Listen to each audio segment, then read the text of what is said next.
Hello students, reproduction system वाला topic अपना चल रहा है और उसमें मेल और फीमेल रिप्रोडक्टिव सिस्टम का ऑलमोस्ट अपन डिस्कशन कर चुके हैं। आज अपन जो पढ़ेंगे वो मेमरी ग्लैंड्स और स्ट्रक्चर ऑफ ओवरी, ठीक है ना। और उसके बाद में अपन गैमेटोजेनेसिस वाली प्रोसेस के ऊपर चलेंगे, जो रिप्रोडक्शन की प्रोसेस का पहला फेज था। आपको ध्यान में होगा 4 फेजेस बताए थे आपको: gametogenesis, then fertilization, then gestation and then parturition यानी कि बर्थ, ठीक है। तो मेमरी ग्लैंड्स और ब्रेस्ट, उसके बारे में आज अपन बात करने वाले हैं पहले, ठीक है। तो ध्यान से आप उसको देखें। मेमरी ग्लैंड्स एंड ब्रेस्ट, ठीक है ना। फीमेल रिप्रोडक्टिव सिस्टम के अंदर असेसरी स्ट्रक्चर के रूप में ये पाया जाता है। वेयर इट विल फाउंड, पहले तो ये पता होना चाहिए अपने को। तो पेक्टोरल रीजन जो है, ठीक है ना, पेक्टोरल मसल यहाँ पे होती है, पेक्टोरल मसल। उस पेक्टोरल मसल के ऊपर 1 पेयर ऑफ मेमरी ग्लैंडेड ब्रेस्ट आपको मिलेंगे, यानी कि ब्रेस्ट विथ मेमरी ग्लैंड। तो 1 पेयर किसका? मेमरी ग्लैंड,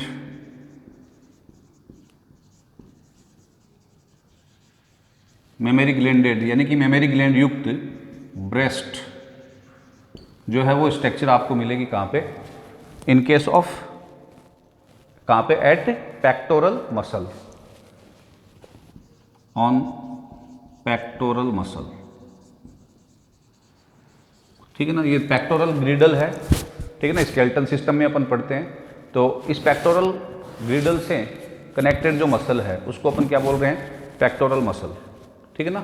तो पेक्टोरल मसल के ऊपर 1 पेयर ऑफ ब्रेस्ट की पोजीशन देखने को मिलेगी, ठीक है। प्रत्येक जो ब्रेस्ट है उसके मिडल में, middle of breast there is a rounded structure, ठीक है ना, जो कि एक पर्टिकुलर पिगमेंटेड एरिया के द्वारा कवर्ड होती है, वो अपने को दिखाई देती है। तो मिडल ऑफ ब्रेस्ट क्या प्रेजेंट होते हैं? निप्पल, ठीक है। और उनका जो सराउंडिंग एरिया होता है वो कैसा होगा? पिगमेंटेड होगा। जो निप्पल वाला एरिया है वो, उसका जो सराउंडिंग हिस्सा होगा चारों ओर जो है वो क्या मिलेगा अपने को? एक पिगमेंटेड सर्किल मिलेगा। दैट पर pigmented circle is called areola. What we call that? Areola, ठीक है। तो pigmented circle around the nipple will be called the areola, ये आपको ध्यान में रखना, ठीक है। तो अब डायग्रामेटिकली अगर अपन देखें स्ट्रक्चर ऑफ ब्रेस्ट को, तो वो अपने को कैसे दिखाई देगी? देखिए, 1st to 6th rib, ribs जानते हो ना वाला जो एरिया है, ये 1st, 2nd, 3rd, 4th, 5th, 6th, ये रिब्स हैं, ठीक है। इन रिब्स के ऊपर कौन सी मसल है? दिस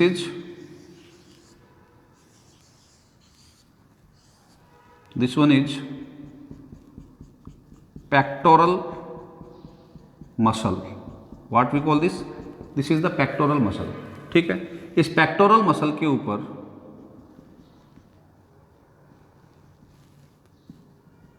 ये जो भार है,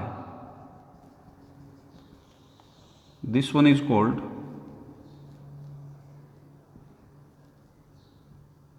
इसको अपन क्या कहते हैं?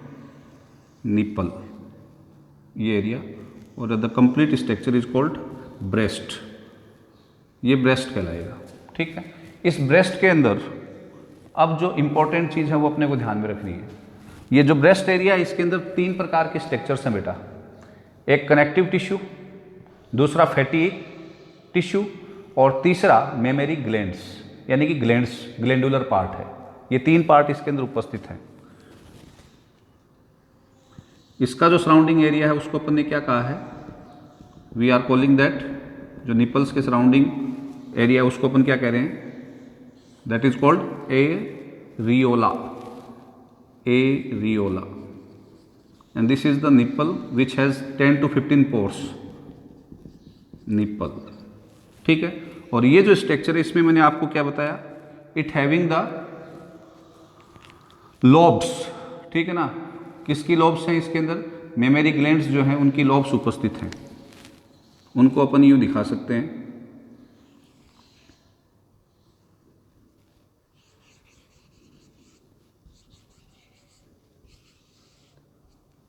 और ये जो लॉब्स हैं इनके अंदर लोब्यूल्स हैं जहां पे मिल्की सब्सटेंस क्या हो रहा है, सिक्रीट हो रहा है। These are the lobules in lobes के अंदर। और ये जो लोब्यूल्स जो है वो किसके अंदर है, लॉब्स में। और लॉब्स जो हैं वहां से निकल रही है बेटा ट्यूब्यूल्स, जिनको अपन कहते हैं लेटिसिफेरस या लैक्टिफेरस, ठीक है। आप नाम ध्यान में रखेंगे, लैक्टिफेरस ट्यूब्यूल्स। और ये लैक्टिफेरस ट्यूब्यूल्स जो है वो आगे जाकर के कॉमन हो जाएंगी, जितनी भी निकलेंगी वो एम्पुला वाले भाग में खुलेंगी और फिर कॉमन हो जाएंगी और क्या बनाएंगी, laticiferous ducts. What they will form, laticiferous ducts. ये निकली,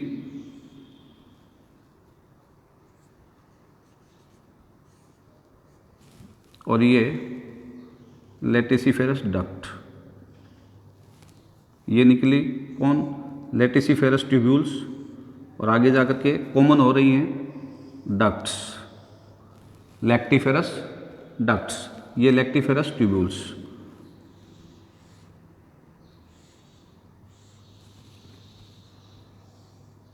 और आगे जाकर के एक ओपन हो रही है और एक खांच बना रही है। उस खांच को अपन क्या कहेंगे बेटा, that will be called sinus, lactiferous sinus. Lactiferous sinus जो है वो यहाँ पे 10 से 15 क्या है, पोर्स है निपल के अंदर, उनके अंदर ओपन होगा। उन पोर्स के थ्रू जो मिल्की सब्सटेंस है वो क्या होगा, सिक्रीट होगा, या अपन ये कह सकते हैं रिलीज होगा, ठीक है। तो यहाँ पे जो एरिया है, इस एरिया के बीच में कौन सा टिश्यू है बेटा, यहाँ पे कनेक्टिव टिश्यू है। यहाँ पे this is the area where the connective tissue is present, ठीक है। और सराउंडिंग एरिया जो है उसके अंदर ये फैटी टिश्यू है, this one is the fatty tissue, जो इसको अपन ये कह सकते हैं कि स्पॉन्जी बना रहा है, किस पर्टिकुलर पार्ट को, निपल वाले, सॉरी ब्रेस्ट वाले पार्ट को। तो ये एरिया, तो ये तो क्या हो गया बेटा, ग्लैंडुलर एरिया, ये कनेक्टिव टिश्यू एरिया, और ये फैटी टिश्यू एरिया। ये 3 पार्ट मैंने बताए थे आपको किसके अंदर, इन केस ऑफ ब्रेस्ट, ठीक है। तो अगर अपन इसको लेबलिंग करना चाहें तो ये क्या हो गया बेटा, पेक्टोरल मसल, ठीक है। This one is fatty tissue, ठीक है। This one is connective tissue, ध्यान में रखें आप ये चीज, ठीक है। And this one is glandular area है, जिसके अंदर ये स्ट्रक्चर तो क्या कहलाएगी, लोब। इसके अंदर ये छोटे छोटे जो हैं वो क्या बने हुए हैं, लोब्यूल्स, ठीक है। और ये क्या है बेटा, these are lactiferous tubules, lactiferous tubules. And then ये क्या होगी, lactiferous ducts, and this is sinus, lactiferous sinus, ठीक है। This is the structure of breast, ठीक है ना। 1 pair of breast is present. तो अपन ये कह सकते हैं कि प्रत्येक ब्रेस्ट जो है उसके अंदर फैटी एसिड, कनेक्टिव टिश्यू और मेमोरी ग्लैंड्स उपस्थित होती हैं। 3 स्ट्रक्चर, कौन कौन सा, फैटी टिश्यू, ठीक है, दूसरा कनेक्टिव टिश्यू, और तीसरा मेमोरी ग्लैंड्स।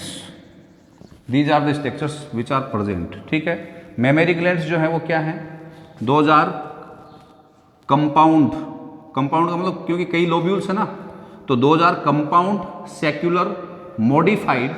अब जो क्वेश्चन तुम्हें मैं देने वाला हूं, मेमोरी ग्लैंड किसका मॉडिफिकेशन होती है, तो मॉडिफाइड स्वेट ग्लैंड होती है, पसीने की ग्रंथियां, मॉडिफाइड स्वेट ग्लैंड।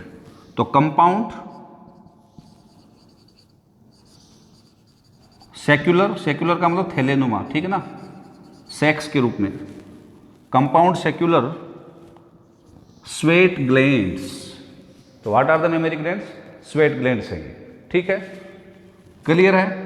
और अभी मैंने आपको बताया कि जो पर्टिकुलर फैटी टिश्यू है और कनेक्टिव टिश्यू है वो क्या कर रहे हैं, कनेक्टिव टिश्यू तो सपोर्ट प्रोवाइड कर रहा है, ठीक है ना, सप्लाई प्रोवाइड कर रहा है। कनेक्टिव टिश्यू का मतलब यही है, विभिन्न प्रकार की जो सप्लाई है न्यूरॉन्स की या ब्लड वेसल्स की, प्लस सपोर्ट प्रोवाइड कर रहा है। और फैटी टिश्यू जो है वो इसको क्या है, स्पंज प्रोवाइड कर रहा है और एरिया, सरफेस एरिया इसका बढ़ा रहा है, क्लियर है, ठीक है। अब इसमें जो मिल्क का सिक्रीशन होगा वो कैसे होगा, कब इनकी ग्रोथ होगी, ठीक है।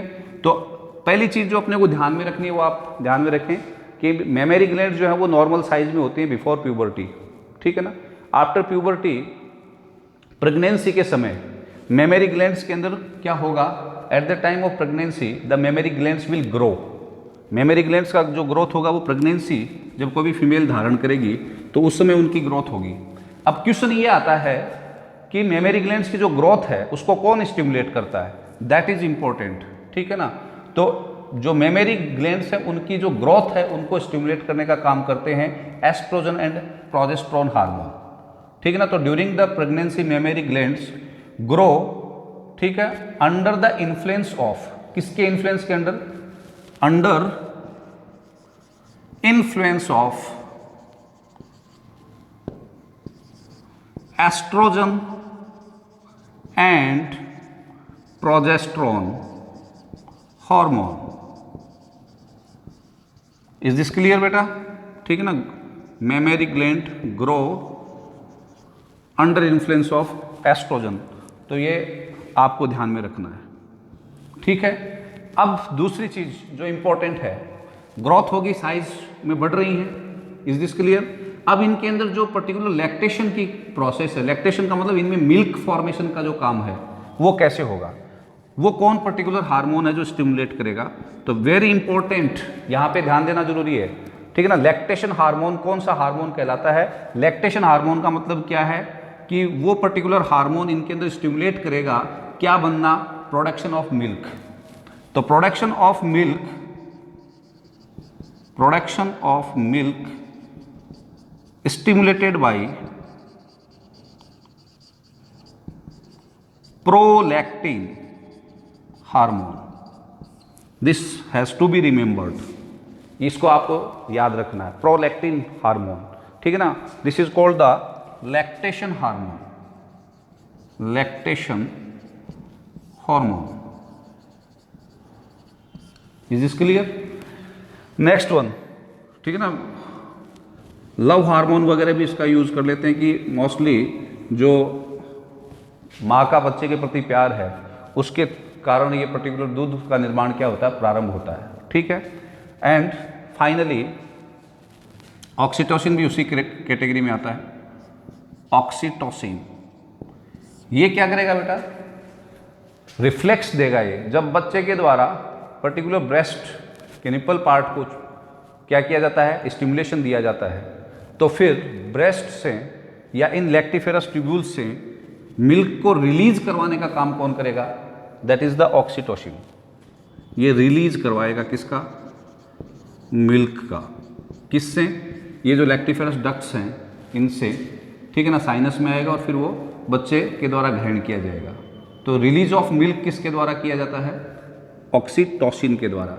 तो this hormone is known as let down reflex hormone, let down hormone या let down reflex hormone, it has to be also remembered, ठीक है, क्लियर है। पाथ अगर आपसे पूछे मिल्क के रिलीज तक का तो आप क्या होगा, देखिए सबसे पहले लोब्यूल्स, लोब्यूल्स क्या बना रही है बेटा, लॉब्स, लॉब्स से कहाँ पे आ रहा है, लैक्टिफेरस ट्यूब्यूल्स, लैक्टिफेरस ट्यूब्यूल्स से कहाँ पे आ रहा है, एम्पुला ऑफ लैक्टिफेरस ट्यूब्यूल्स, और लैक्टिफेरस ट्यूब्यूल्स के एम्पुला से लैक्टिफेरस डक्ट्स, लैक्टिफेरस डक्ट्स जो हैं वो किस में आ रहा है, खुल रहा है लैक्टिफेरस साइनस में, एंड देन निप्पल, ठीक है ना, which has 10 to 15 pores, fine pores इसमें पाए जाते हैं, ठीक है।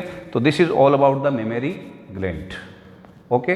द नेक्स्ट वन स्ट्रक्चर जो अपन ने बात की थी, फीमेल रिप्रोडक्टिव ऑर्गन जो था, सिस्टम जो था, उसके अंदर प्राइमरी सेक्स ऑर्गन था, तो उसकी इंटरनल स्ट्रक्चर अपन डिस्कस करेंगे, ठीक है। और वो क्या है? ओवरी। Is this clear? यहाँ पे जो क्वेश्चंस बने हैं वो आपने क्लियर किए होंगे, ठीक है। लैक्टेशन हार्मोन कौन सा है, मेमरी ग्लैंड्स की ग्रोथ के लिए कौन से हार्मोन जिम्मेदार हैं, जो ब्रेस्ट है वो कौन सी 3 स्ट्रक्चर्स जो हैं उसके अंदर पाई जाती हैं, ठीक है। ये अपन डिस्कस कर चुके हैं। Now the time we are taking the next one, that is the ovary. Ovary जो है उसकी इंटरनल स्ट्रक्चर के बारे में अपन बात करेंगे। इंटरनल स्ट्रक्चर, तो हमने बात की थी कि ओवेरियन फोसा के अंदर ये सॉलिड स्ट्रक्चर हैं जो उपस्थित हैं, और मीजोवेरियम जो है उसके द्वारा ये क्या है? होल्डेड है।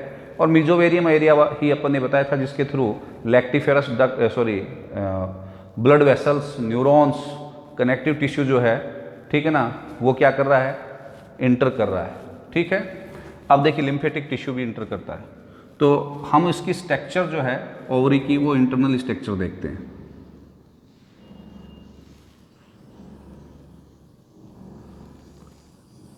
We are taking the diagram of internal structure of ovary, ठीक है। तो देखिए बाहर की ओर ये कवरिंग है जिसको आप पेरिटोनियम कहते हैं, विसरल पेरिटोनियम, ये बाहर की ओर उपस्थित है, ठीक है ना। और ये कौन सा पार्ट है? यहाँ पे पेरिटोनियम जो है आ रही है कहाँ से? बॉडी वॉल से, तो ये क्या है? मीजोवेरियम। और ये वो हिस्सा है जिसके थ्रू ब्लड वेसल्स जो हैं वो लिम्फेटिक टिश्यू, ठीक है, और न्यूरॉन्स वगैरह जो हैं वो ओवरी के अंदर क्या कर रहे हैं? इंटर कर रहे हैं। ये ओवरी के इंटरनल पार्ट को स्ट्रोमा कहा जाता है, जो 2 भागों में बटा होता है, कॉर्टेक्स पेरीफ्री के अंदर, और सेंट्रल पार्ट जो होता है वो क्या कहलाता है? मेडुला, ठीक है। अब देखिए सबसे आउटर मोस्ट लेयर ये क्या है? Peritoneum, which has to be remember, ठीक है। उसके बाद ये जो दूसरी लेयर है ये है germinal epithelium. Germinal epithelium, is this clear? Germinal epithelium की ये सेल्स हैं, ये फ्लैट सेल्स की लेयर है पेरिटोनियम, और ये जर्मिनल एपिथीलियम।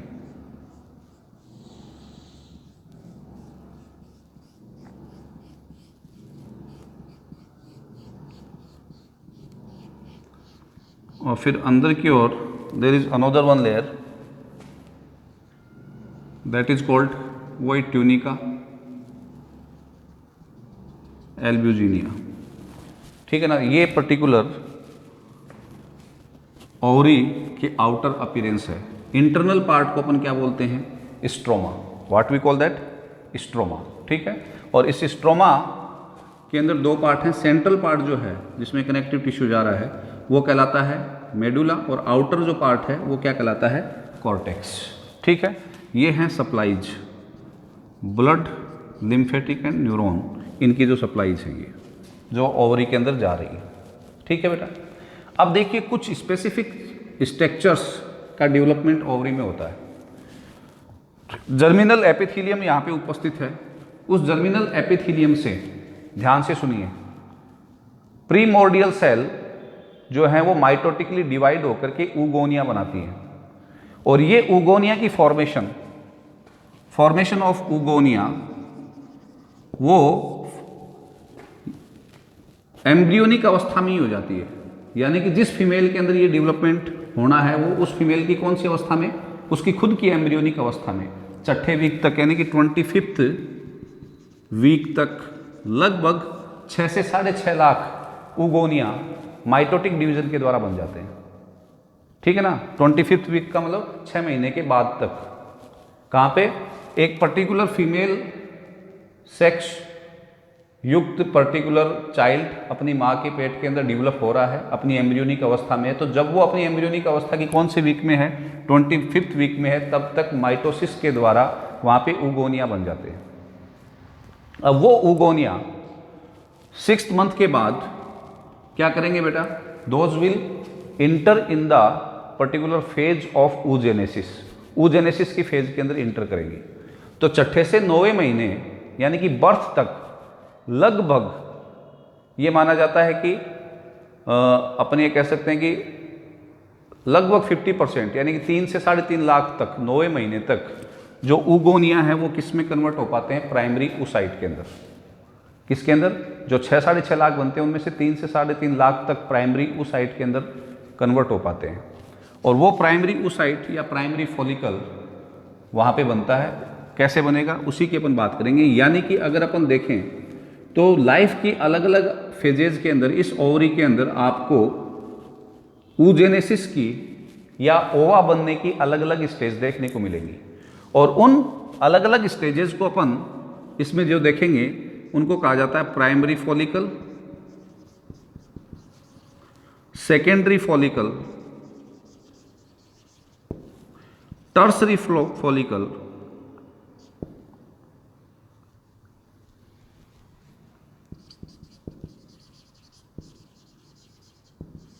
और मैच्योर या ग्राफियन फॉलिकल। और इस अवस्था में आने पर एग रिलीज होता है। ठीक है, एक एज विशेष के अंदर उसमें एक ही अवस्था मिलेगी, लेकिन ये ओवरी की जो अलग अलग एज हैं, जो अभी मैंने कहा क्या कि at the time of birth ये जो पर्टिकुलर सेल है ओवरी के अंदर, वहाँ पे अपने को अरेस्टेड प्राइमरी फॉलिकुलर स्टेज मिलेगी या प्राइमरी oocyte जो है वो अरेस्टेड अवस्था में मिलेगा। इसका अर्थ आप समझने वाले हो, अभी ज़्यादा लोड लेने की जरूरत नहीं है। अरेस्टेड का मतलब क्या है, मैंने क्या कहा बेटा कि 6th मंथ तक यहाँ पे जर्मिनल जो सेल्स हैं या प्रीमोर्डियल सेल्स हैं उनसे क्या बनेंगी, ऊगोनिया। और वो जो ऊगोनिया यहाँ पे बन रहे हैं, ये ऊगोनिया बन रहे हैं। What are those, oogonia. उनके ऊपर यही जर्म सेल्स जो हैं या जर्मिनल एपिथेलियम की सेल्स हैं वो स्पाइंडल के रूप में, स्पाइंडल सेल्स के रूप में इनके ऊपर अरेंज रहती हैं ये स्पाइंडल सेल्स। और क्या बनाती हैं, primary follicle. What we call that, primary follicle. ठीक है, अब ये स्पाइंडल सेल्स जो हैं वो मैच्योर प्राइमरी फॉलिकल बनाएंगी। मैच्योर प्राइमरी फॉलिकल का मतलब क्या होगा, कॉर्टिकल पार्ट में चल रहा है ये डेवलपमेंट। ये जो स्पाइंडल सेल्स हैं ये कॉल्यूमनर सेल शेप की हो जाएंगी।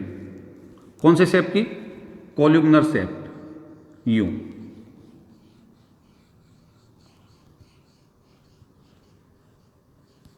ये कॉल्यूमनर सेल्स की हो जाएंगी और इनके बाहर की ओर बेसल लेमिना बन जाएगी। What is this, basal lamina. इसको अपन क्या बोलेंगे बेटा, primary follicle. What we call this, primary follicle.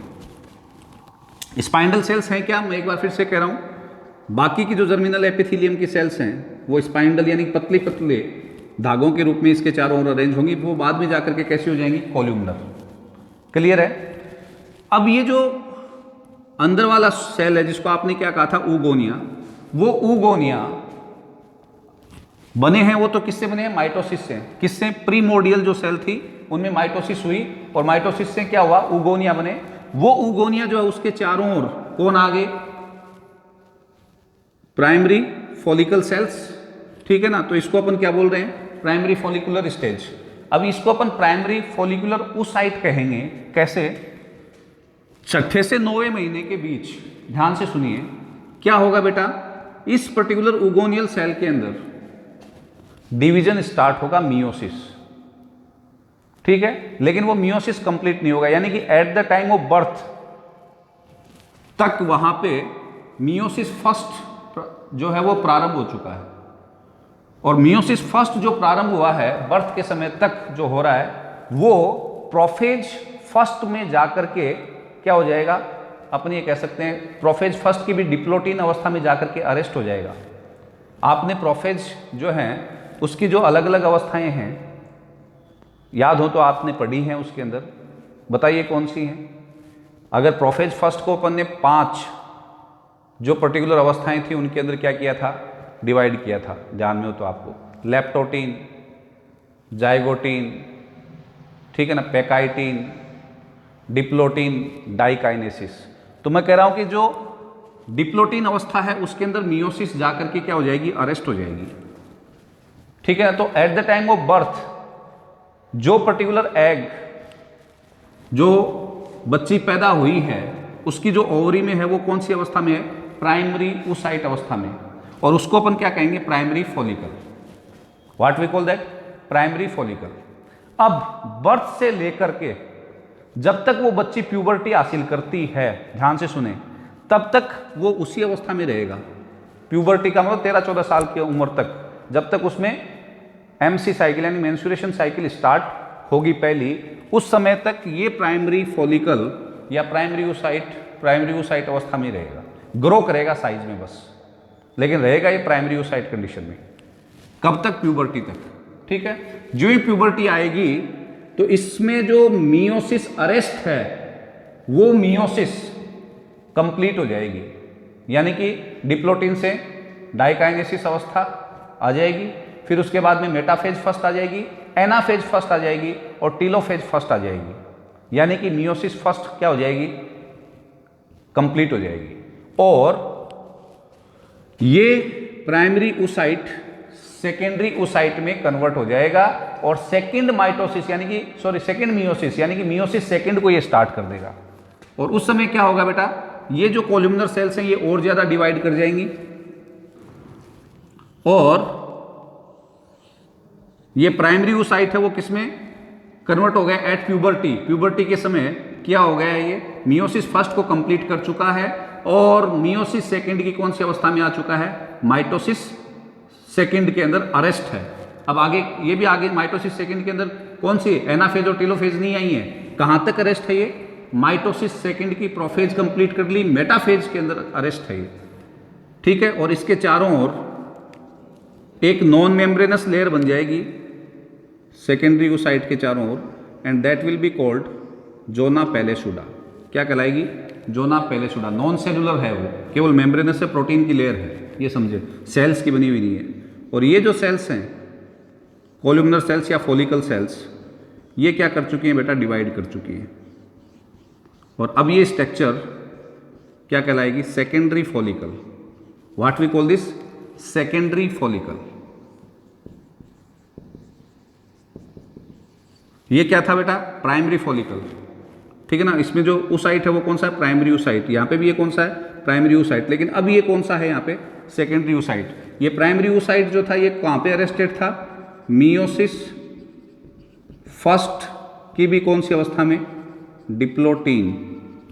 और ये कहाँ पे अरेस्टेड है, मेटाफेज सेकेंड के अंदर अरेस्टेड है। अब आगे ये डिवीजन तभी होगा जब इस एग का फर्टिलाइजेशन होगा। तो सेकेंडरी oocyte जो है उससे क्या बनना है, एग, तो उसका क्या होगा, फर्टिलाइजेशन, तब तो ये डिवीजन कंप्लीट होगा, यानी कि एनाफेज सेकेंड और टेलोफेज सेकेंड कंप्लीट होगी, अदरवाइज नहीं होगी। इसके बाद नेक्स्ट जो स्टेज आएगी वो होगी बेटा टर्सरी फॉलिकल। टर्सरी फॉलिकल जब आएगा तो क्या होगा, इस पर्टिकुलर स्ट्रक्चर के चारों ओर, सेकेंडरी oocyte के चारों ओर एक कैविटी बनना शुरू हो जाएगी जिसको अपन कहेंगे antrum. What we call that, antrum, ठीक है। ये लीजिए, ये जोना पैलेसुडा लीजिए, और ये कैविटी इसके चारों ओर बनना शुरू हो गई है।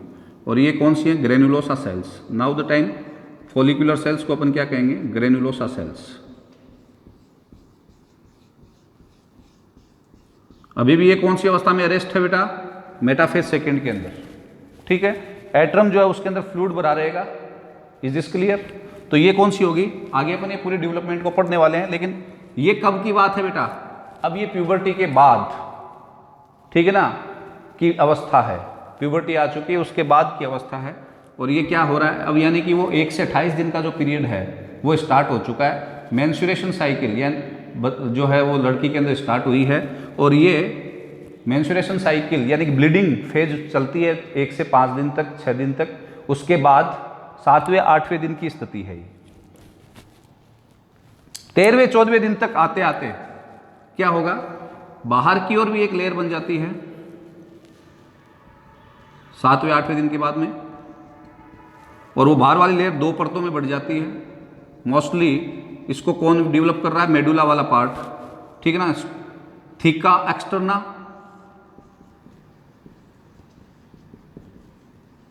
और थीका इंटरना, ठीक है। और इस थीका लेयर के द्वारा एस्ट्रोजन हार्मोन को सिक्रीट किया जाता है जो ब्लड में मिलता रहता है, और ब्लड के थ्रू फिर वो यूट्रस में पहुंचता है, और यूट्रस को प्रिपेयर कर रहा होता है किसके लिए? आने वाले एग के इम्प्लांटेशन के लिए। जो एग हो आएगा, फर्टिलाइजेशन होगा, ये प्रोबेबिलिटी है, होना या नहीं होना वो डिपेंड करेगा। और अगर एग फर्टिलाइज होगा तो फर्टिलाइज्ड एग कहाँ पे जाकर के इम्प्लांट होगा? यूट्रस के अंदर। तो यहाँ पे थीका जो लेयर है उसके द्वारा कौन से हार्मोन को सिक्रीट किया जा रहा है? एस्ट्रोजन को। और वो एस्ट्रोजन जो है वो ब्लड स्ट्रीम में मिल करके यूट्रस को तक पहुँच रहा है, और उसको क्या कर रहा है? प्रिपेयर कर रहा है किसके लिए? फर्टिलाइज्ड एग के इम्प्लांटेशन के लिए। 14वें दिन आते आते क्या होगा? ये जो ग्राफियन फॉलिकल है ये फटेगा, और जो एग है अभी भी कौन सी अवस्था में? ये सेकेंडरी oocyte जो कंडीशन है वो कौन सी अवस्था में है ये? अब इसको ग्राफियन फॉलिकल बोलेंगे जो फट जाएगा उसको। ये फट गया, ठीक है, और ये बाहर आ गया। और बाहर इसको कौन तैयार है? याद है क्या आपको? कल स्ट्रक्चर बनाई थी अपन ने। What is that structure? अरे याद करो, इन्फंडिबुलम जिसमें ओस्टियम है वो इसको कैप्चर करने के लिए तैयार है, ठीक है ना। और उसमें इधर से कौन आ रहा था? स्पर्म। स्ट्रक्चरल याद होगा आपको, ठीक है ना। वेजिना के अंदर यूट्रस से होते हुए फिर वो कहाँ पे? ओविडक्ट के अंदर पहुंच रहे हैं। कौन? एम्पुला वाले पार्ट में मैंने कहा था साइट ऑफ फर्टिलाइजेशन। तो यहाँ पे इधर से एग आ रहा है और इधर से कौन आएगा? स्पर्म। तो इसको कैच करने के लिए तैयार है। अगर फर्टिलाइजेशन होगा तब तो क्या होगा बेटा? ये जो सेकेंडरी oocyte है वो अपनी एनाफेज और टेलोफेज को कंप्लीट कर लेगा, एक पोलर बॉडी और बन जाएगी और ओवा बन जाएगा, ठीक है, फर्टिलाइजेशन हो जाएगा। अगर फर्टिलाइजेशन नहीं हुआ तो ये नष्ट हो जाएगा। तो ओव्यूलेशन की जो क्रिया है वो मेंस्ट्रुएशन साइकिल की 14वें दिन, यानी जिस दिन ब्लीडिंग स्टार्ट हुई है उसके 14वें दिन ओव्यूलेशन होता है। ओव्यूलेशन का मतलब क्या है? मैच्योर ग्राफियन फॉलिकल का फटना और उससे किसका रिलीज होना बाहर की ओर? एग का। और ये जो घटना होती है वो एक स्पेसिफिक हार्मोन के इन्फ्लुएंस में होती है जिसका नाम है ल्यूटिनाइजिंग हार्मोन, LH हार्मोन। ये जो ग्राफियन फॉलिकल्स प्राइमरी से ग्राफियन में कन्वर्ट हुए हैं, follicular stage, primary follicular stage, secondary, tertiary और ग्राफियन मैच्योर तक, ये तो FSH हार्मोन के इन्फ्लुएंस में हो रही है, फॉलिकुलर स्टिमुलेटिंग हार्मोन। और इसका जो फटना है वो FSH के साथ LH के ऊपर भी डिपेंड करता है, ल्यूटिनाइजिंग हार्मोन के ऊपर, ठीक है ना। ये दोनों ही हार्मोन जो हैं वो पिट्यूटरी ग्लैंड के द्वारा सिक्रीट होते हैं in under the influence of hypothalamus, ठीक है ना।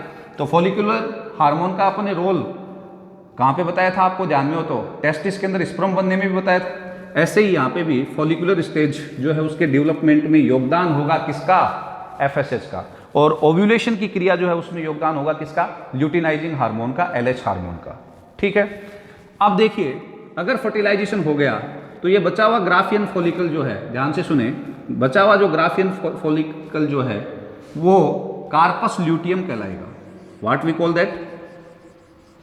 Corpus luteum. और ये प्रेगनेंसी को बनाए रखने के लिए oestrogen and progesterone hormone secrete करेगा। और अगर फर्टिलाइजेशन नहीं हुआ है तो ये कार्पस ल्यूटियम नहीं कहलाएगी, ये बचा हुआ भाग कहलाएगा कार्पस एल्बिकेंस। कार्पस एल्बिकेंस, ठीक है ना। और उसके द्वारा एक व्हाइटिश सब्सटेंस सिक्रीट किया जाएगा। तो व्हाइट सब्सटेंस का सिक्रीट होना इस चीज का संकेत होगा कि फर्टिलाइजेशन नहीं हुआ है। तो हर मेंस्ट्रुएशन साइकिल के अंदर फर्टिलाइजेशन की प्रोसेस नहीं होती है, ठीक है ना। It is specific. मोस्टली जो सेंसिटिव डेज होते हैं मेंस्ट्रुएशन साइकिल के स्टार्ट होने के बाद में 12वें दिन से लेकर के 18वें दिन तक, 18वें 19वें दिन तक एग के मैक्सिमम फर्टिलाइज होने के चांस होते हैं। इस दौरान अगर सेक्सुअल इंटरकोर्स होता है और कोई भी कॉन्ट्रासेप्टिव मेथड अपनाया नहीं गया है तो ऐसी स्थिति में एग और स्पर्म के आपस में संपर्क में आने के चांसेस ज़्यादा होते हैं। यानी कि जो सेकंड फेज बताई थी मैंने गैमेटोजेनेसिस के बाद में, कौन सी? यूनियन ऑफ गैमेट्स, ठीक है, क्लियर है। अगर फर्टिलाइजेशन नहीं हुआ तो 14वें दिन के बाद में ये ग्राफियन फॉलिकल किस में कन्वर्ट होना शुरू हो जाता है? कार्पस एल्बिकेंस में। फर्टिलाइजेशन हो गया तो कार्पस ल्यूटियम में, और कार्पस ल्यूटियम किसके रूप में बिहेव करती है, ध्यान से सुनना, ग्लैंड के रूप में। और वो क्या करती है फिर, एस्ट्रोजन और प्रोजेस्टेरोन को सिक्रेट करती है, और ये प्रेगनेंसी को मेंटेन करने वाले हार्मोन हैं, प्रेगनेंसी को बनाए रखने का काम करते हैं, आगे ये प्लेसेंटा वगैरह के डेवलपमेंट में योगदान देंगे। Is this clear? तो ये जो ओवरी है, इस ओवरी के अंदर मैंने लाइफ की अलग अलग फेजेज के अंदर जो फॉलिकल्स बनते हैं उनको बताया है। एक बार फिर से मैं रिपीट कर रहा हूं, एक फीमेल जाइगोट, एक मां के पेट में क्या हुआ है, इम्प्लांट हुआ है, वो जाइगोट 6 महीने यानी कि लगभग 25 मंथ तक डेवलप हो रहा है, उस समय वीक तक, सॉरी, यानी कि 6 महीने 1 वीक तक, तब तक उसमें जो जर्म प्रीमोर्डियल सेल्स हैं जर्मिनल एपिथेलियम की, उनसे क्या बन जाते हैं, माइटोसिस के द्वारा लगभग 6-6.25 लाख क्या बन जाते हैं, ऊगोनिया। उन ऊगोनिया के चारों ओर फिर उसके बाद में 7वें महीने से लेकर के 9वें महीने तक छोटे छोटे स्पाइंडल्स लगना शुरू होते हैं और प्राइमरी फॉलिकल बनना शुरू होता है। ऊगोनिया प्राइमरी ऊसाइट में कन्वर्ट होना शुरू होता है। ये जो स्पाइंडल सेल्स हैं at the time of birth, जब बच्चे की बर्थ होती है तो ये कॉलमनर शेप में आ जाती हैं। तो at the time of birth primary oocyte या प्राइमरी फॉलिकल जो है उसकी ओरिजिन होगी। क्लियर है? ये जो प्राइमरी फॉलिकल है उसके बाहर की ओर इसमें जो ऊसाइट है वो कौन सा है, primary oocyte. At the time of birth से लेकर के कहाँ तक, प्यूबर्टी, 13-14 साल, 12-13 साल तक केवल क्या होगा, ग्रेनुलोसा सेल्स बनेंगी और इसके चारों ओर जोना पेलेसुडा बन जाएगी। ठीक है ना? और वो अंदर जो ऊसाइट है वो कौन सा है, प्राइमरी ऊसाइट ही है, क्योंकि वो अरेस्टेड है कौन सी अवस्था में, मियोसिस फर्स्ट की, प्रोफेज की, डिप्लोटिन अवस्था में। प्यूबर्टी के बाद ये प्राइमरी ऊसाइट किस में कन्वर्ट हो जाएगा, सेकेंडरी ऊसाइट में। और ये फॉलिकल जो है ये क्या कहलाएगा, टर्सरी फॉलिकल, क्योंकि ये प्राइमरी फॉलिकल था, ये सेकेंडरी फॉलिकल, तो ये क्या कहलाएगा। तो प्राइमरी और सेकेंडरी फॉलिकल के अंदर जो ऊसाइट होता है वो प्राइमरी ऊसाइट ही होता है, ये ध्यान में रखना। और टर्सरी फॉलिकल के अंदर क्या होगा, सेकेंडरी ऊसाइट। सेकेंडरी ऊसाइट कौन सा है, जिसने 14 साल की उम्र के बाद, प्यूबर्टी के बाद में ये अवस्था देखने को मिलेगी ओवरी के अंदर। ठीक है ना? ये नहीं दिखेंगी उस समय, ये अवस्था दिखेगी। ठीक है? जिसके चारों ओर जोना पेलेसुडा है, ग्रेनुलोसा सेल्स हैं और थीका बन चुकी है, और एंट्रम का डेवलपमेंट होना शुरू हो गया जो यहाँ पे बहुत ज़्यादा होगा। ठीक है? थीका जो है वो क्या, 2 लेयर में बटी होती है, थीका एक्सटर्ना और theca interna. And then Graafian follicle जो फटेगा कब, जब उस लड़की के अंदर प्यूबर्टी के बाद में मेंस्ट्रुएशन साइकिल स्टार्ट हुई, और मेंस्ट्रुएशन साइकिल के 14वें दिन ओव्यूलेशन होता है, यानी ग्राफियन फॉलिकल फटता है और एग बाहर आता है। Is this clear? तो इसमें जहां जहां अपने को क्वेश्चंस को मैंने मार्क किया है, कौन सा हार्मोन कार्पस ल्यूटियम के द्वारा सीक्रेट होता है, कार्पस ल्यूटियम कब बनी, अगर फर्टिलाइजेशन हुआ तो, नहीं हुआ तो क्या बनी, कार्पस एल्बिकेंस, ये आपको ध्यान में रखना है। इसके द्वारा, इसको ग्लैंड क्यों कहते हैं कार्पस ल्यूटियम को, क्योंकि ग्लैंड की तरह एस्ट्रोजन और प्रोजेस्टेरोन हार्मोन को सीक्रेट करती है। ठीक है ना? थीका के द्वारा कौन से हार्मोन को सीक्रेट किया जाता है, देन एस्ट्रोजन हार्मोन को, यह आपको ध्यान में रखना है। Is this clear? Follicular stage कौन कौन सी हैं, primary follicle, secondary follicle, tertiary follicle और Graafian follicle. Is this clear?